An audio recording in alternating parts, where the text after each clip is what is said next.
I'm the co-founder of Transferwise. Transferwise is an online money transfer platform.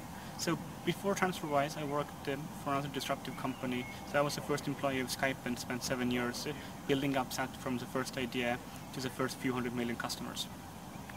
Okay, can you tell me about the idea of Transferwise? The idea for Transferwise really came from personal experience. So I'm an expat, and I was living in Estonia, and at one point I moved to London. And when I moved to London, I was still getting paid in Estonia. So every month I had to go to the bank and I had to make a money transfer from my bank in Estonia to my bank in London. And every month that I did it, I saw that it takes a long time and some of my money goes missing. And that was really frustrating. Around the same time I met Christo, who is now my co-founder at Transferwise. He's another nice Estonian guy. He was living in London, but he was sending some money back to Estonia. And he was seeing the exact same frustrations as me. It took a long time, and some of the money went missing during the time. So we thought about this and we realized that we can do it in a better way. So what we did next month was very simple. I transferred money from my account in Estonia to his account in Estonia. And he transferred money from his account in London to my account in London. And we just looked at the mid-market exchange rate on Reuters when making the transfer. And boom, it worked. Very soon we had saved thousands of pounds of bank fees. So what's the idea then? What will you set up for your clients then? What will be the idea? So after doing that, we realized that there are many other people besides us who are in need of the same service. So we built a simple website and we launched this as Transferwise. So using Transferwise, individuals and small to medium businesses can make international transfers, and they can do it for very low cost, do it very quickly and in a very easy to use way online. Typically, our transfers are about 10 times cheaper than it is in a bank. Okay, and how much is it exactly? How many percent? I mean, for example, PayPal is still incredibly expensive. If you have, so can you? Yeah.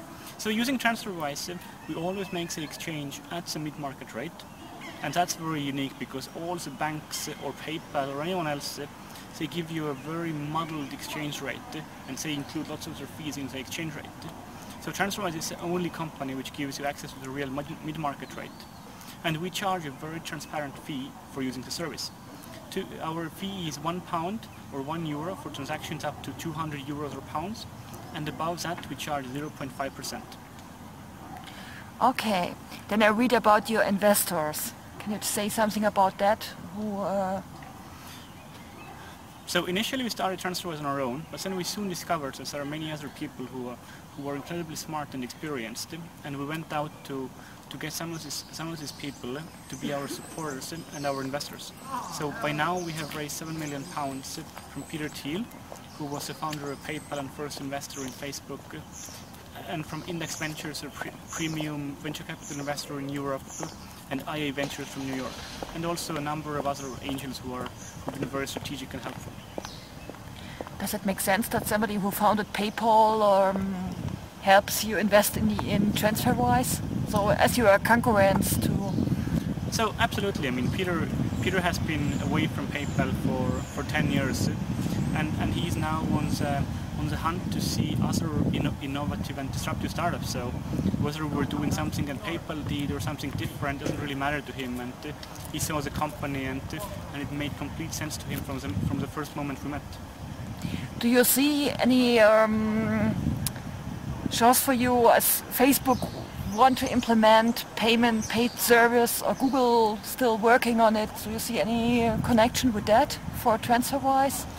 So I think if Facebook or Google or anyone else starts doing something in financial services, it just serves as proof that what banks are doing today is not sufficient. So there's so much innovation that consumers have gotten used to from other areas. So when we think about the way we communicate using Skype or WhatsApp, the way we buy our flights using online travel agents, the way media works, all of these industries have changed throughout over the past 15 years. But when it comes to banks, none of this has happened, and that's the reason why we are doing innovative financial services. That's the reason why Facebook and Google are thinking about it as well. It just serves as a proof point that there's so much that we need to do to improve financial services. But there's no plan that you will collaborate with Facebook or something? No, today we're seeing that money transfer is such a huge market, and we have so much to do there, and and we're in a really good position. By now we've transferred more than £1 billion of customers' money and growing really fast, so I think there's so much that we need to do on our own. And your company is based in Estonia or in London, or? We have an office in London and we have an office in Estonia as well. Altogether we're about 90 people right now. What's the difference between having a startup in Estonia and other countries, for example London or USA or? So Estonia, I think, is a fantastic place for a startup because it's a very digitally advanced society, and it's a very modern society in terms of the government is doing everything online. You pay your taxes online. People are really used to using things which are IT based. So that means that it's a very receptive environment, and we have a pretty large amount of people who work in this field. Okay.